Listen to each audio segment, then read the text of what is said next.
The hinge was rusted clear through, and I was already late for a job I almost didn't take. He opened the door halfway, braced against the frame like he needed it to hold him up, and looked at me with eyes that had clearly not slept in days. That's when I noticed his hands were shaking. If this story moves you, please like, subscribe, and share it with someone who needs to feel less alone today.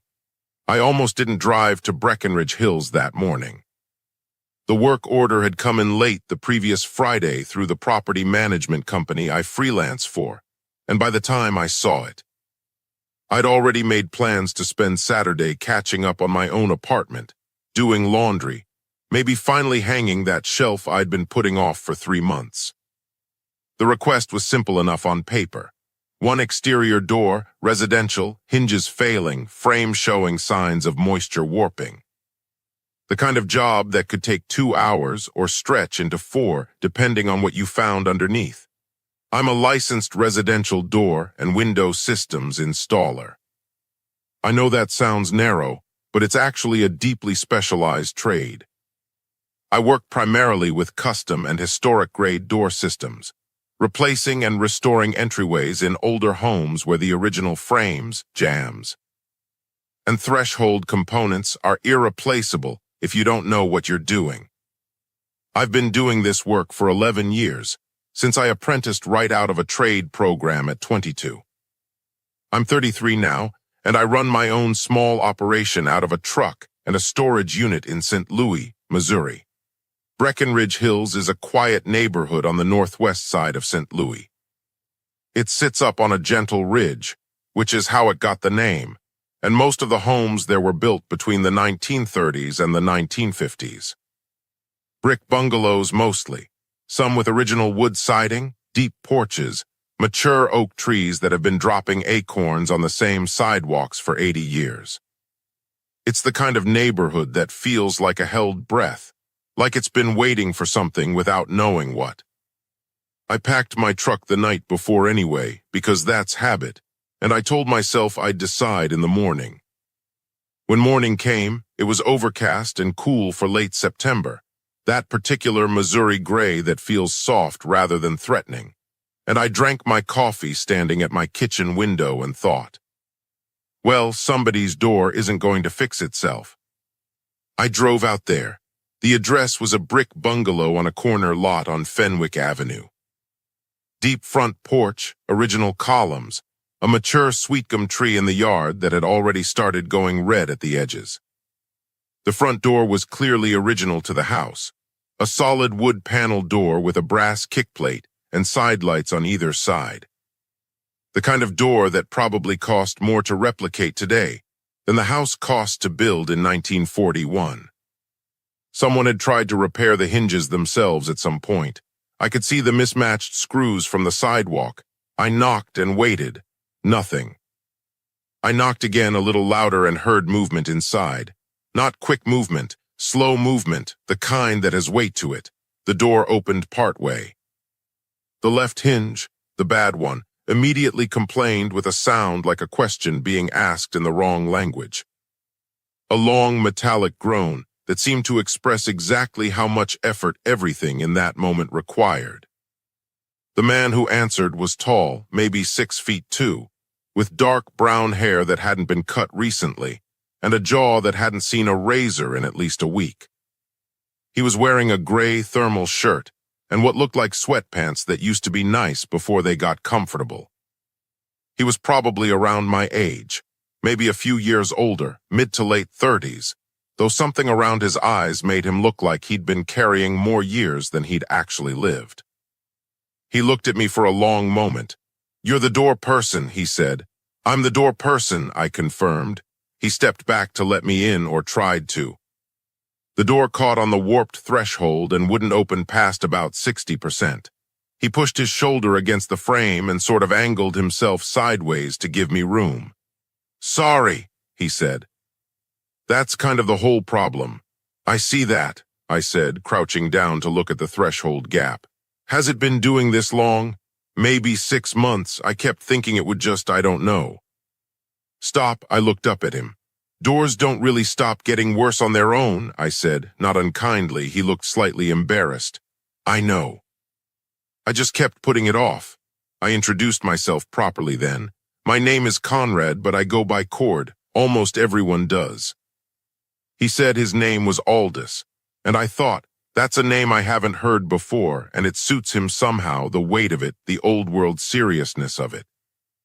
He told me I could call him Al, which somehow didn't suit him at all, and I filed that away without commenting on it. He told me he'd make coffee and retreated toward the back of the house. I started my assessment. The frame itself was solid, original fur, which was good news. The upper hinge was fine, just needed the screws replaced with longer ones to bite into fresh wood. The lower hinge was the problem, corroded past usefulness, and someone, probably Aldous himself, had attempted to shim it with folded cardboard at some point, which had compressed and failed. The threshold was swollen from water getting in under the door, but it was salvageable. The weather stripping was entirely gone on the latch side, so about a 3-hour job, maybe 3.5. I went back to my truck to get my materials. When I came back in, Aldous was standing in the kitchen doorway holding 2 mugs, and he handed me one without asking if I wanted it.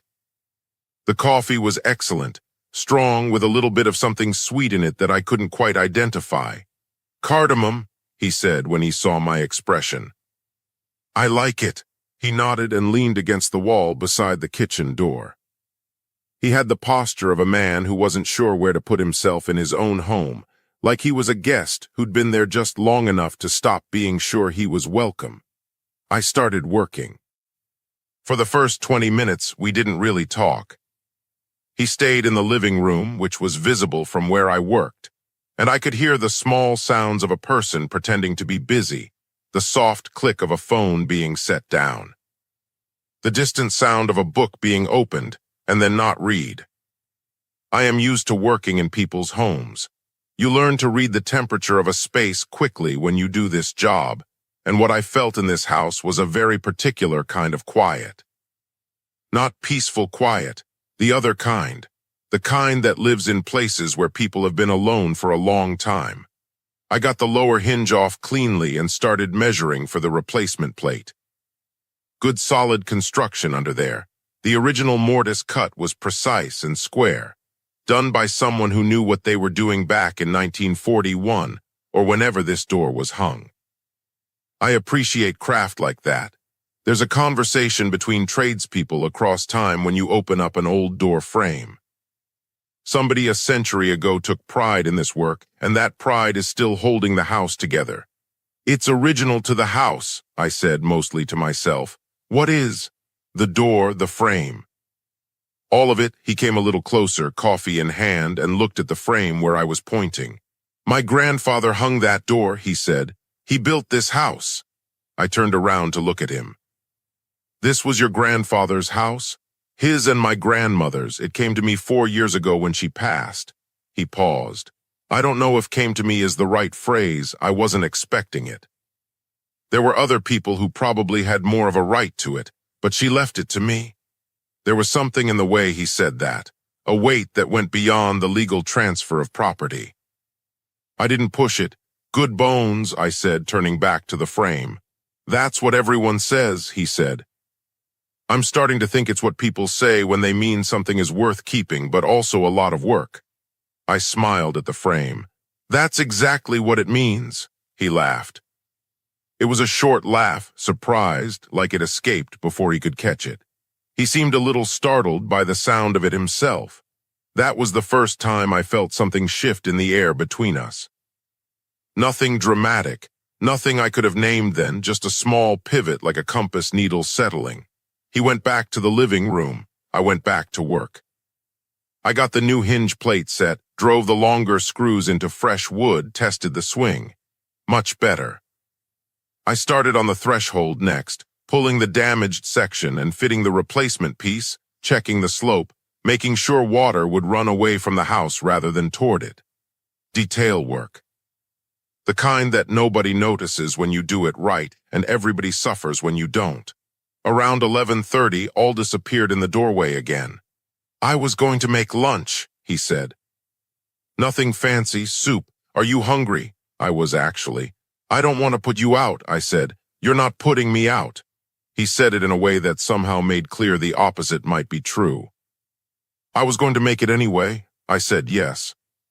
He disappeared into the kitchen, and I heard the quiet domestic sounds of someone cooking, the soft clatter of a pot, the rush of water, the pop of a gas burner catching. I finished the threshold and started on the weather stripping, running my hand along the latch side of the frame to check the seal. Perfect fit. The door would be tight now, no drafts, no moisture infiltration, no more of that heartbreaking groan when it opened. I sat back on my heels and looked at the door for a moment. Aldis's grandfather had hung this door. Aldis was living in the house where that door had stood for over 80 years. And for the last 6 months, maybe longer, he'd been pushing his shoulder against the frame to get in and out of his own home. I didn't know why that detail bothered me as much as it did. Lunch was a white bean and rosemary soup with crusty bread from a bakery bag on the counter, and it was genuinely, unexpectedly excellent. We sat at the kitchen table, which was old pine, the kind that's been scrubbed so many times it's gone soft at the grain. The kitchen had good natural light, and the kind of slight disorganization that comes not from carelessness, but from a person who lives alone and has stopped worrying about how things look. We talked more easily over lunch than I expected. He asked me about the work, and I told him about the craft of it, which I don't often get to talk about because most clients just want to know how long it will take and what it will cost. Aldis asked about the wood, about how you could tell the age of a frame by the way it was cut, about whether different eras of construction had different signatures. He was genuinely curious. He listened the way people who are used to paying careful attention listen, absorbing things, following threads, asking the next logical question. I asked what he did for work. "I'm a railroad history researcher," he said, "and I write, mostly for publications and academic journals, but I'm working on a book." He paused. Slowly, "What's the book about?" "The labor history of the Western Rail expansion, specifically the workers who were written out of the record. The Chinese laborers, the black workers, the Irish immigrants. The people who built the thing that made the country what it is and then got told they'd never existed." I held my spoon and looked at him. "That sounds important." "It feels important," he said. "Whether it is or not, I guess I'll find out when I finish it, if I finish it." There was something careful about how he said that, like he was trying not to hope too hard. I wanted to ask why. I wanted to ask what was in the way of finishing it, what was making it difficult beyond the obvious difficulty of writing a book.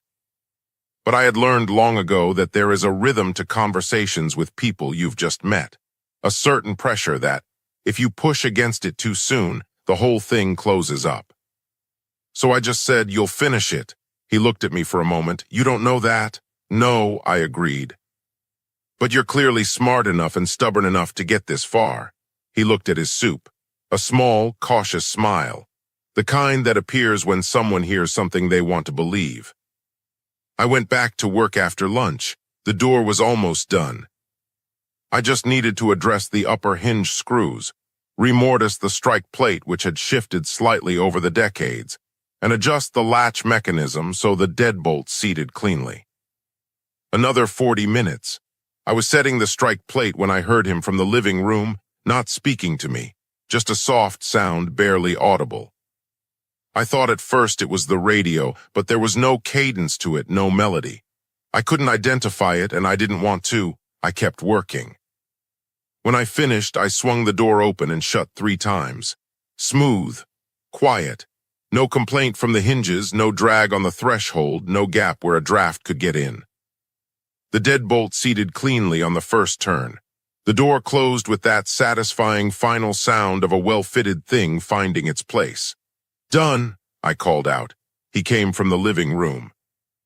His eyes were slightly red at the edges, and I noticed it the same way I'd noticed the cardamom in the coffee, just filed it away without commenting.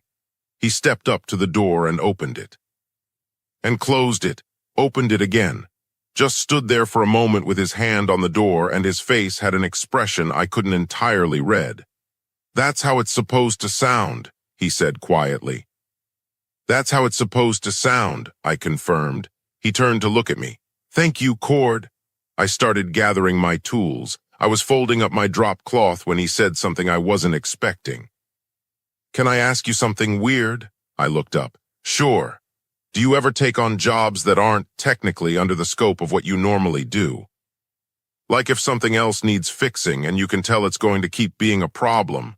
I studied him. "Depends on what it is." He pointed toward the back hallway.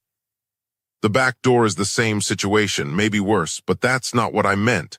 He looked away. "Sorry, never mind, it's fine." I waited. Because I have learned that never mind and it's fine from someone who is clearly not fine are often the actual beginning of the conversation. He looked back at me. "I was just going to say if you were ever in the neighborhood again." And then he stopped. Like he'd said something he hadn't meant to say, but also like he'd meant to say it for longer than he'd been aware of. I wrote up the invoice. I gave him my card. He walked me to the door, his freshly repaired, smoothly opening door, and I stepped out onto the porch under the gray September sky, and I walked to my truck. And I sat there for a moment before starting the engine. I told myself it was because I was thinking about the back door. I drove home with the window down and the September air coming in cool and sharp-edged, and I thought about a man standing in a beautiful old house that his grandfather built, pushing his shoulder against a door that didn't fit anymore for 6 months, alone. I thought about the cardamom in the coffee, the way he'd laughed like he'd forgotten he could, the book he was writing slowly about people who'd been written out of the record. I thought about the sound he'd made in the living room when he thought I wasn't listening. 3 days later, I sent him a text, professional, clean. I realized I should have checked the back door while I was there. No charge if it's related to the same moisture issue. "Let me know if you want me to come take a look," he replied in less than 2 minutes. "Yes, Saturday works if it works for you." I told myself it was just a door. But I have been lying to myself about small things my whole life, and I am getting better at recognizing when I'm doing it. Saturday felt like it was going to arrive very quickly, and I wasn't sure what to do with that feeling. And so I did what I usually do when I don't know what to do with a feeling, which is I went back to work and tried not to think about it. It didn't help as much as usual. Saturday came with actual sunlight, which felt like an opinion. I drove to Fenwick Avenue with my tools and a replacement threshold I'd pre-cut based on the measurements I'd taken on the first visit, along with some extra materials for the back door if it turned out to need the same treatment, which I strongly suspected it would. I also brought 2 coffees and a carrier from the place near my storage unit, because it seemed polite, and not because I'd thought about it more than was reasonable for a coffee decision. Aldous answered the door on the first knock this time. He looked better than he had the week before, more slept. He'd gotten a haircut since then, or not a haircut exactly, more like someone had at least made peace with their hair. He was wearing dark jeans and a Henley the color of old brick, and he smiled when he saw me and then noticed the coffee carrier, and the smile got a little more complicated. "You didn't have to do that," he said. "Cardamom?" I asked. "Inside," he said, and he was already pulling the front door open wide, smooth and quiet now, exactly as it should be. The back door was worse than the front. Not structurally, the frame was sound, but the door itself had been exposed to water damage on the lower half, where the paint had failed, and the wood had been cycling through wet and dry seasons for at least a decade without proper treatment. The hinges were fine, ironically, but the door bottom was soft, the weather stripping was entirely absent, and the threshold below it had separated from the sill, leaving a gap that I could slide a business card through with room to spare. "This is going to take most of the day," I told him. "That's okay," he said immediately. And then more carefully, "If that's okay with you. It's what I'm here for. We settled into a rhythm, Aldous and I. That felt oddly natural for two people who had known each other for exactly 1 week and approximately 3.5 hours. He moved around the house while I worked, and sometimes he worked nearby at the kitchen table with his laptop open and his railroad research spread around him. Printed pages and old photographs, and what looked like handwritten notes on index cards arranged in an order that made sense only to him. He didn't hover, he didn't ignore me. He found the appropriate middle distance, the comfortable radius between two people who are both comfortable with silence but interested in the same room. Around 10 in the morning, he said, without looking up from his screen, "Can I ask what made you get into this?" The doors specifically. I was routing the damaged section out of the door bottom, and I thought about the question for a moment. "My dad was a carpenter," I said, framing mostly. He built houses from the ground up. He used to say that the door is the most important thing in a house because it's the line between inside and outside, between the life you're living and the rest of the world. I paused.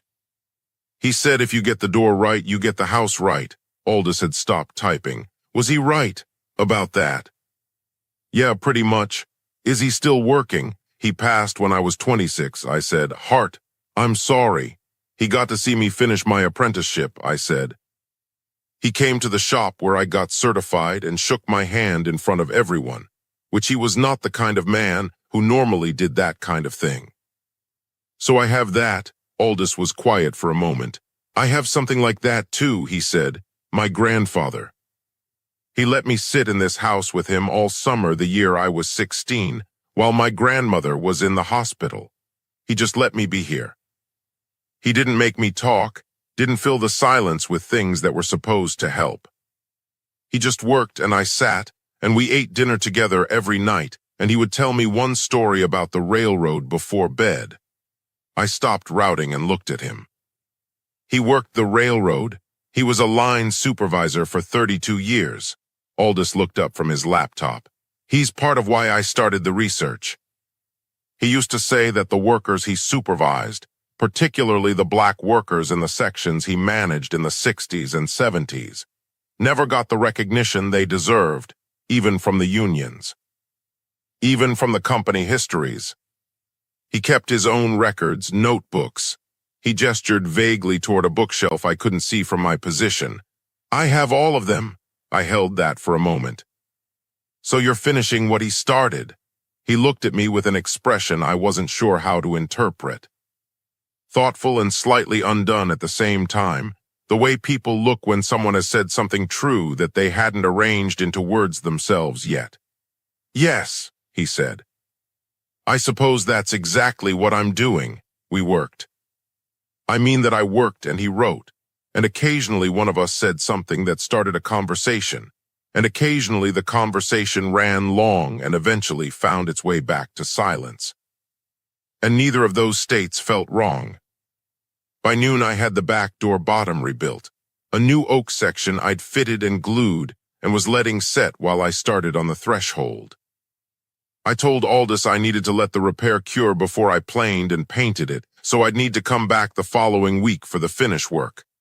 Okay, he said, no hesitation. We had lunch again.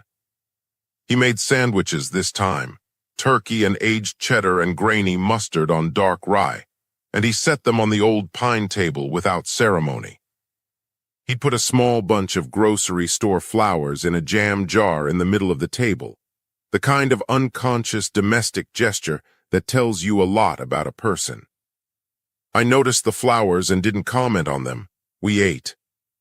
Outside the kitchen window, the sweetgum tree was fully turning now, red and orange, leaves letting go in small flights when the wind moved through. Can I ask you something? I said. You can ask me anything, he said, in a way that was either casual or very deliberate, and I wasn't entirely sure which. The first day I was here. You said you'd been putting off calling someone about the door for 6 months. Yes.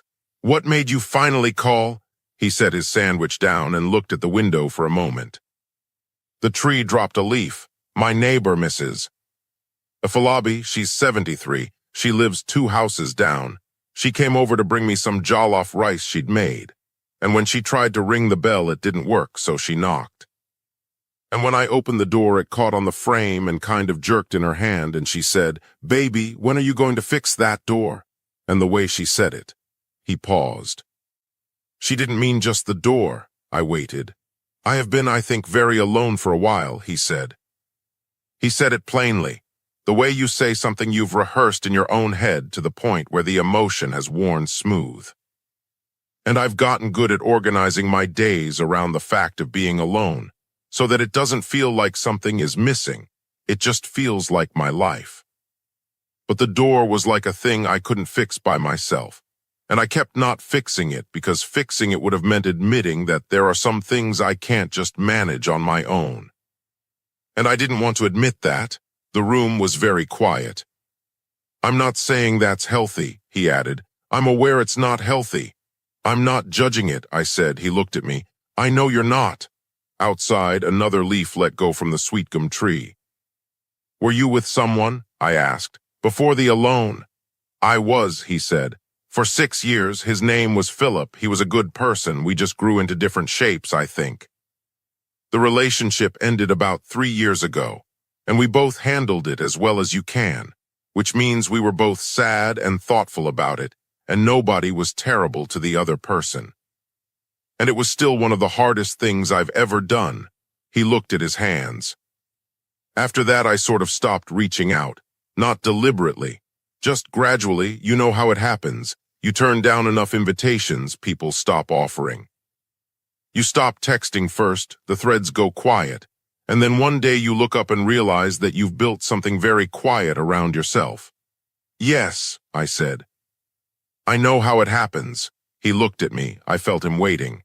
"My situation was different," I said. "I was with someone for 4 years until 2 years ago. His name was Robert, and the honest truth is that I stayed longer than I should have because I didn't want to be the person who left. I told myself it was for his sake. But I think it was really because leaving would have required me to be honest about something I wasn't ready to be honest about." "What was that?" I thought about the answer carefully. Not because I didn't know it, but because I hadn't said it out loud to someone new before. That I had been living a version of my life that looked like the right version from the outside, I said. The relationship, the apartment, the routine. It all added up to something that should have felt like enough, and it didn't, and I knew it didn't. And I felt guilty about knowing that, like it was a failing in me rather than just the truth of a situation. I paused.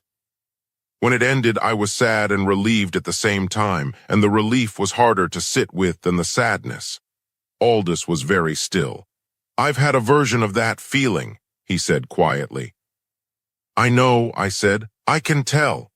We sat with that for a moment, the way you sit with something real after you've said it, just letting it take up the space it deserves. I cleared my plates. He cleared his. We stood at the kitchen sink in that almost close proximity of 2 people, finding the choreography of a shared kitchen for the first time. And when I reached past him to set my glass on the drying rack, our hands didn't touch, but it was a near thing, and neither of us mentioned it. I went back to check the door repair. The glue had set well. I would still come back for the finish work, but structurally it was done. I packed up most of my tools, left a few things I'd need next week. He walked me to the back door and then to the front door, that good front door, and we stood on the porch for a minute in the October air, which had turned properly cold now. The sweet gum tree blazing orange-red above the yard. "Thank you again, Cord," he said. "It's genuinely good work," I said. "The house, it's worth taking care of." He was quiet for a moment, looking at the tree. "I know," he said. "I've just needed reminding sometimes." I walked to my truck. I sat for a moment the same way I had the first Saturday, my hands on the wheel, not starting the engine. I had been alone for 2 years. Not unhappily, mostly. I had filled the time with work, and with a few friends I'd kept close, and with long drives through the Missouri countryside on Sunday mornings, and with the slow satisfaction of a craft practiced well. I had told myself I was content, And I was largely. But content and full are different things. And I had been aware of that difference the way you're aware of a sound that's been present so long you've stopped hearing it, but would notice immediately if it stopped. Sitting in my truck on Fenwick Avenue, the difference felt louder than it had in a while. I drove home. I went back the following Saturday for the finish work on the back door. Planing, painting, installing the new weather stripping, adjusting the latch. I brought coffee again. He had pastries this time. From the French bakery 6 blocks down that I hadn't known existed, little crispy almond things that were better than they had any right to be. We talked for most of the morning, about his research, about a photograph he'd found in one of his grandfather's notebooks, a group of workers on a platform in St. Louis in 1968, none of them labeled. He'd spent 3 weeks trying to identify them through Union records and oral history archives at Washington University. He'd identified 4 of the 8. He showed me the photograph on his phone. 8 men, black, standing with the easy dignity of people who know they've earned the right to stand where they're standing. His grandfather was one of them. "That's him," he said, pointing. He was 29. I looked at the photograph and then at Aldous. "He looks like you," I said. He took the phone back and looked at the photograph for a long moment. "People used to tell him that," he said softly.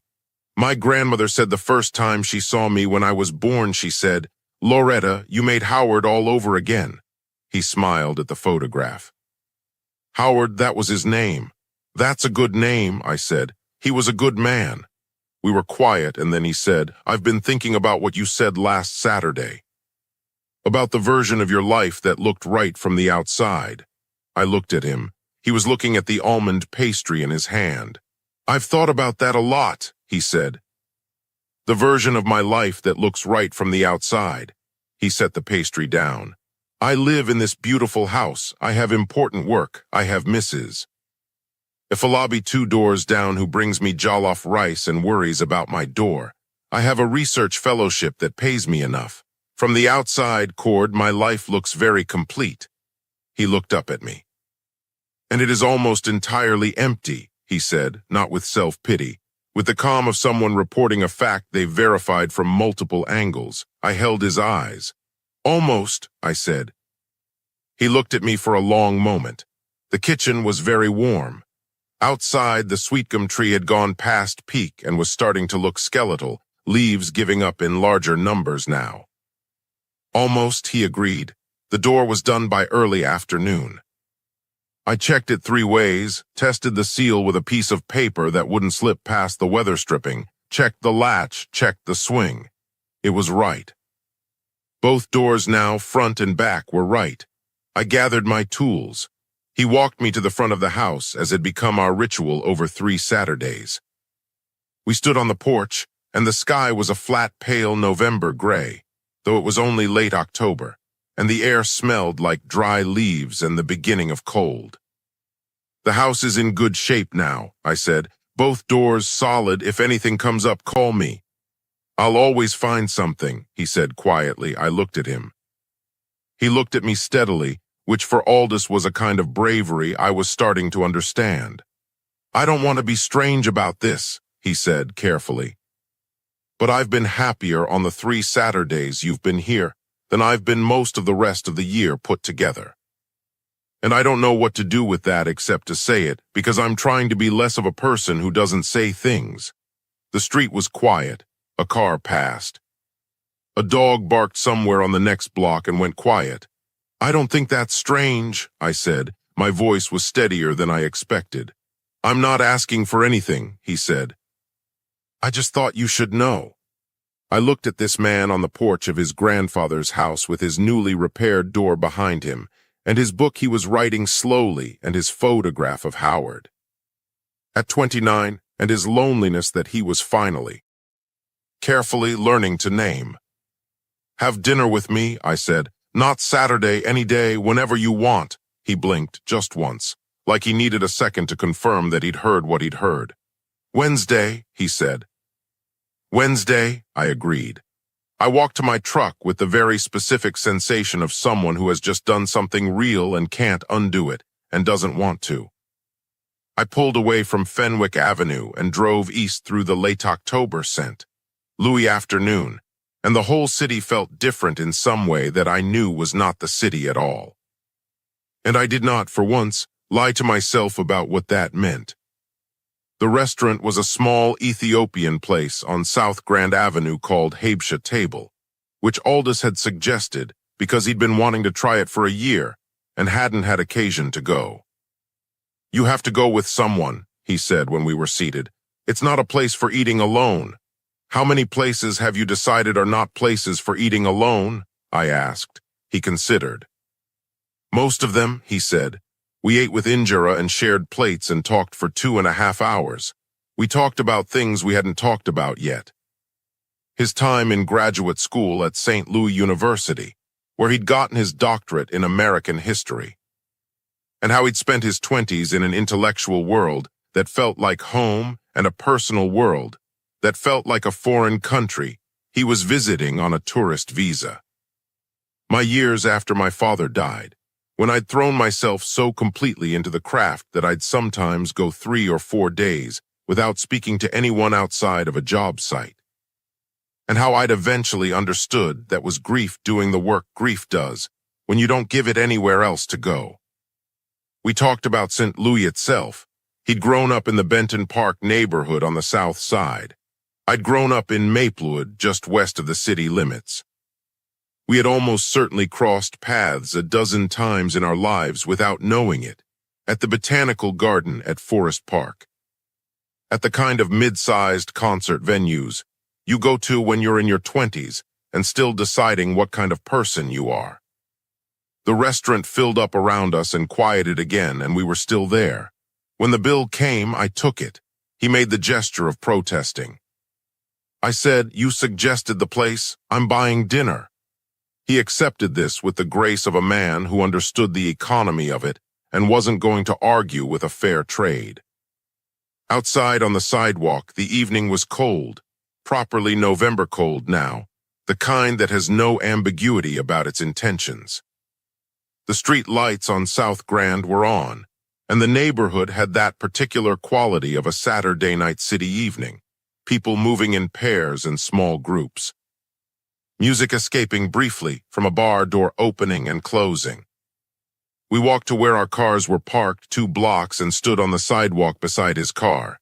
"That was very good," he said. "The dinner." "It was," I agreed. He looked at me. "I want to be careful," he said. "I don't mean with you specifically, I mean with myself. I'm aware that I'm a person who can, when given half a reason, immediately fill a space with a lot of feeling that I've been keeping very compressed. And I don't want to do that to someone. I appreciate you saying that," I said. "I just want to be honest about where I am." "Aldous," I said. "I am also a person who has been keeping a lot of feeling very compressed. I'm 33 years old and I have been alone for 2 years, and before that I was with someone without being really present with him, which is its own kind of alone. So I'm not walking into this without knowing that it is weight." I paused. "I'm not asking you to move fast, I'm asking you to keep going." He was quiet for a moment. The cold was doing things to his breath, small pale clouds between us. "Okay," he said. "Yes." He drove home, I drove home. I sat in my apartment and thought about the word yes, and how many different things it can mean depending on everything around it. And in this context, it meant something careful and deliberate and brave, and I respected it more than I would have respected anything rushed.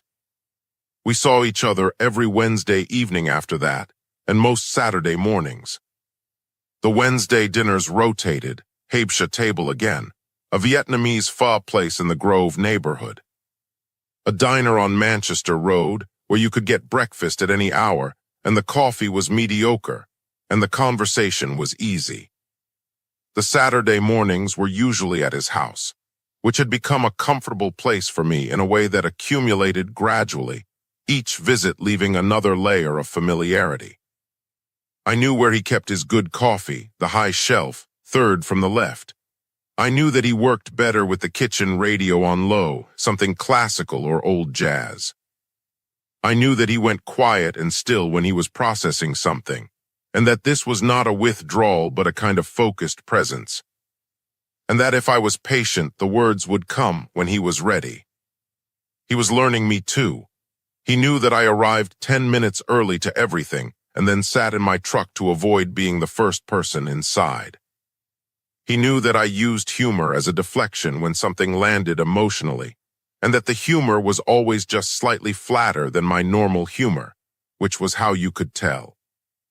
He knew that I was proud of my work in a way that I didn't often talk about, because I'd been taught that talking about your own pride was showing off. And that this was a lesson I was still trying to unlearn.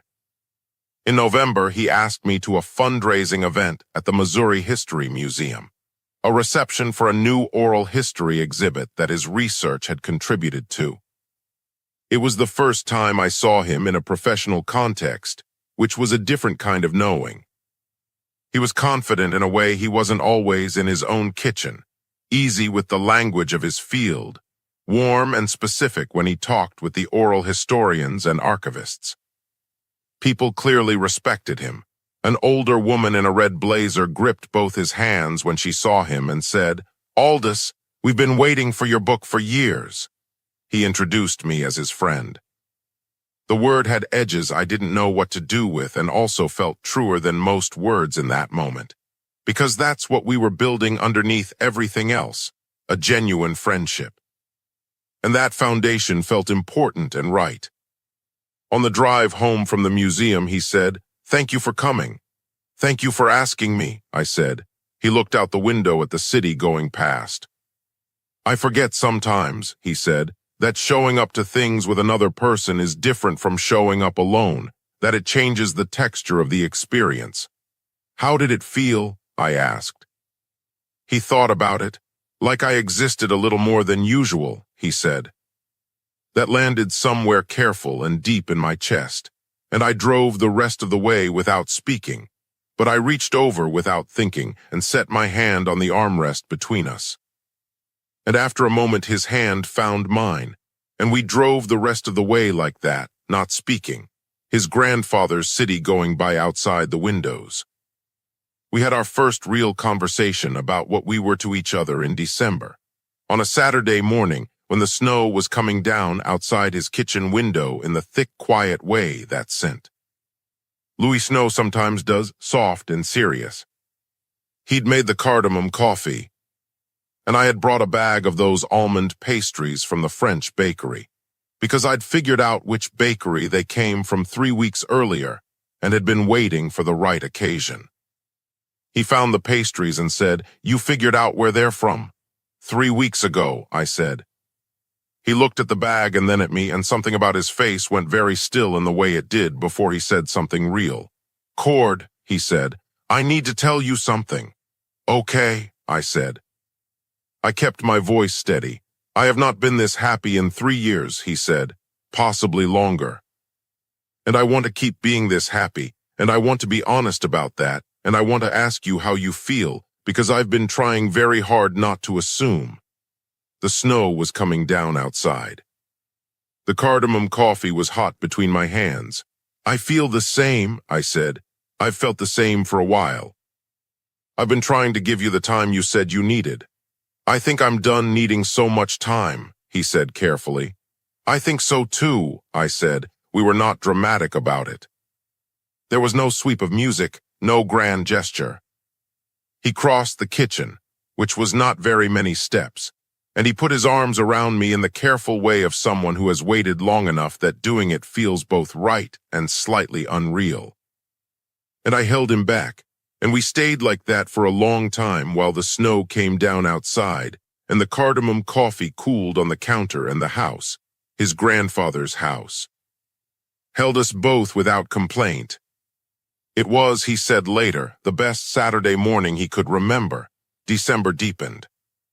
He met my 2 closest friends, a guy named Lorne who'd been my apprentice 6 years ago and was now running his own installation crew, and a woman named Des, who I'd known since trade school and who baked terrible cookies at Christmas and gave them to everyone she cared about as a form of love. Des brought Aldous a tin of her terrible cookies the first time they met, which meant she'd already decided she liked him before they shook hands. And when I said so afterward, she said, "He's good." Cord. Keep him. He met Mrs. Afalabi properly, not as a neighbor, but as a person I was now real enough in his life to be introduced to.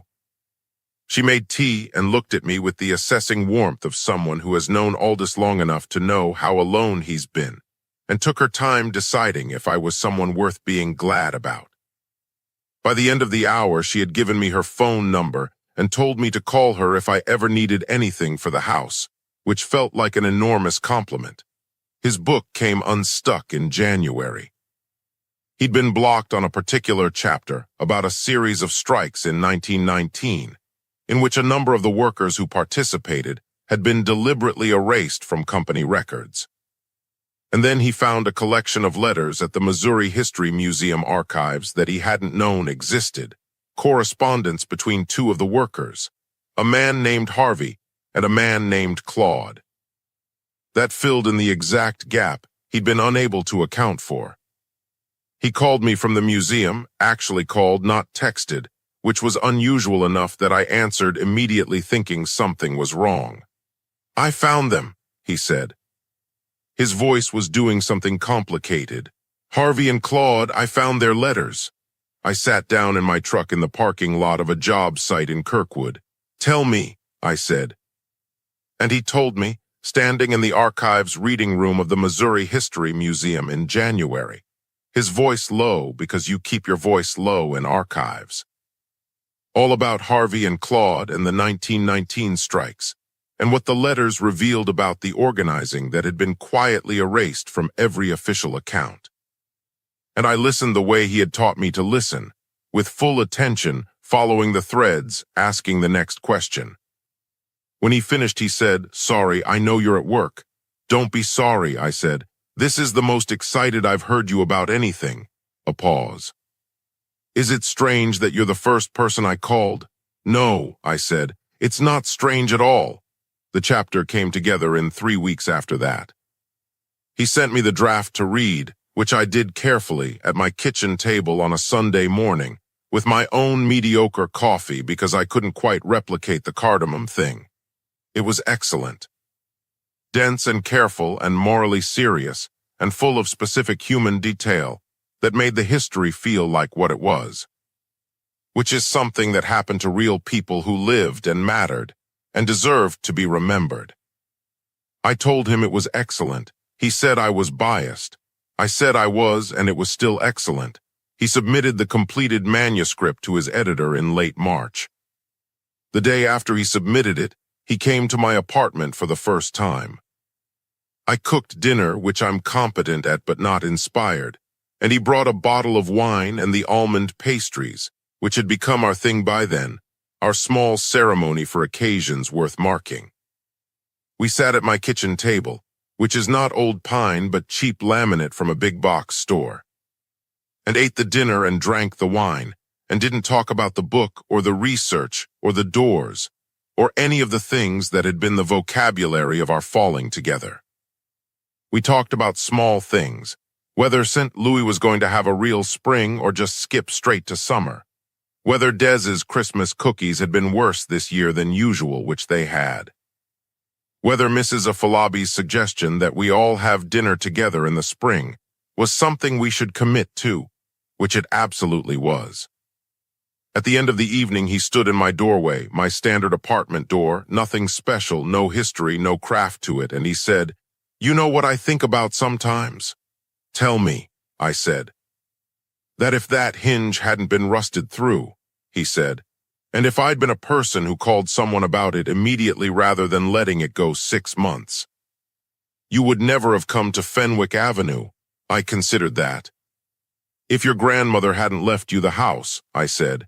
"If your grandfather hadn't kept his notebooks, if Mrs. Afalabi hadn't brought you jollof rice on a day when the doorbell was broken." He smiled at that.